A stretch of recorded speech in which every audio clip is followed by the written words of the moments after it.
What does Ivy Zelman think about the housing market? How about Goldman Sachs, Lance Lambert? And let's, of course, talk about the Fed meeting minutes.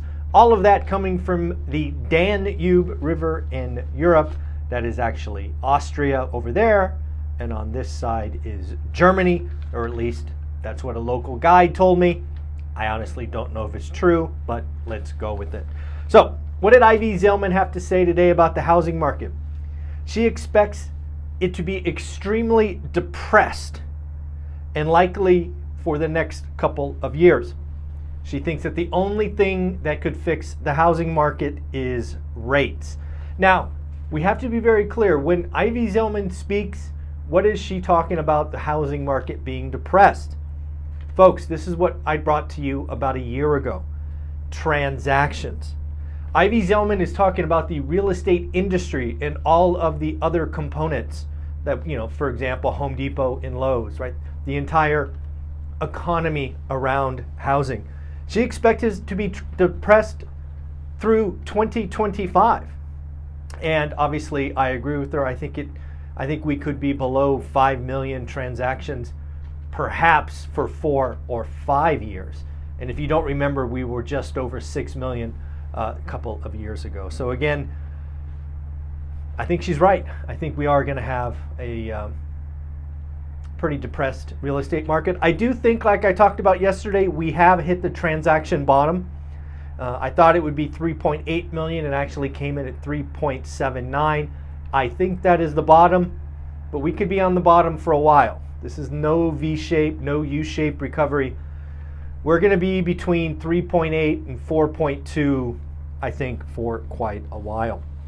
I was asked a question the other day because there's a lot of people talking about transactions being at 3.8 million. We haven't been here since 2010.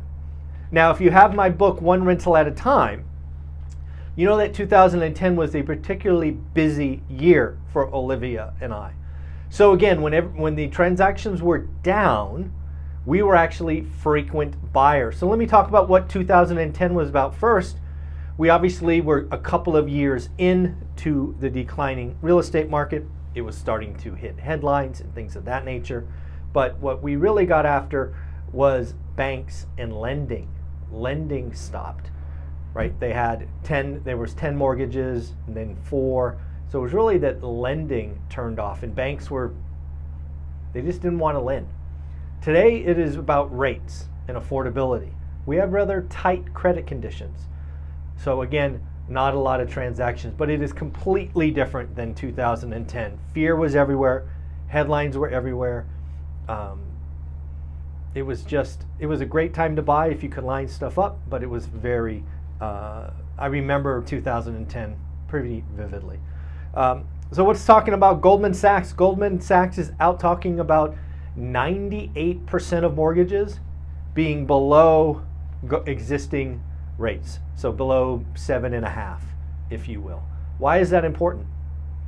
There's a lot of people talking about 8-9% rates crushing the housing market. It's already happened. And I do believe we have seen peak rates.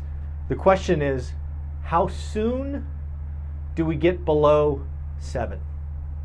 How soon do we get below 7? I think the rates that I saw this morning were like 7.3, 7.31. That was pretty fast, right? We were just over 8% 3 weeks ago, 4 weeks ago. So again, pretty interesting stuff. Back to talking about market conditions, right? Market conditions. Remember we talked about the market thinking there's going to be 4 rate cuts? I actually went back and found this. 6 months ago, the market thought there would be 4 cuts in 2023, this year. 4 months ago, they thought there would be 3 rate cuts.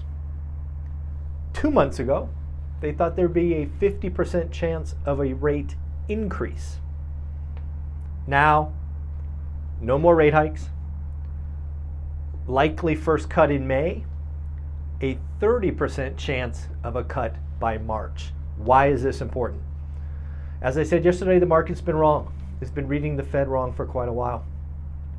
And now that we have the Fed minutes, we know, or at least have a better idea, that they're not talking rate cuts.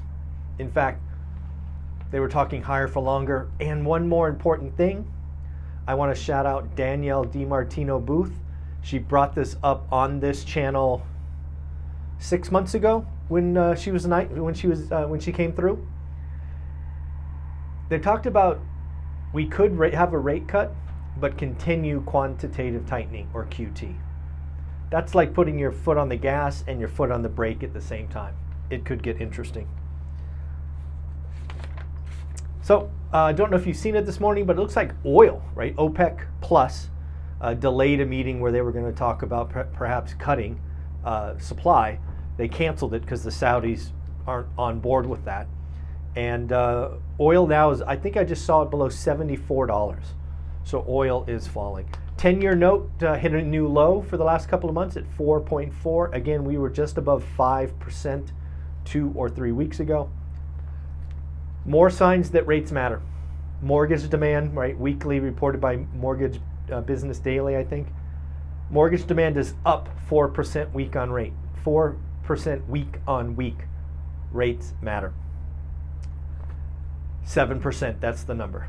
7% we may see some really increased demand. Because again, consumers, they just want a deal. You know what 6.99 is?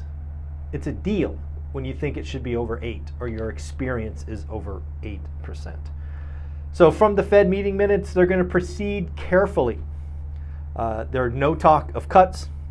And again, they will continue QT, or at least think about continuing QT if they had to make a rate cut. Ed Yardeni is out talking about the roaring 20s. Actually thinks that artificial intelligence, or AI, will unleash a technology and productivity cycle. And again, he's considering it very similar to perhaps the roaring 20s. On the earnings front, we got Nvidia. Nvidia blew it out. They've actually, where is it? Yeah, there it is. And raised guidance. So again, Nvidia out with some pretty strong numbers. And then Nordstrom's, I wanted to see what was going on with the high-end consumer. Sales are down 7% year on year. Customer traffic is soft, per the CEO. So again, folks, that is what's going on today. Recording this quickly from the Danube. That is Austria. That is Germany. Have a wonderful day. It is cold. Can you see that? I don't know if that shows up on video, but pretty cold. Later.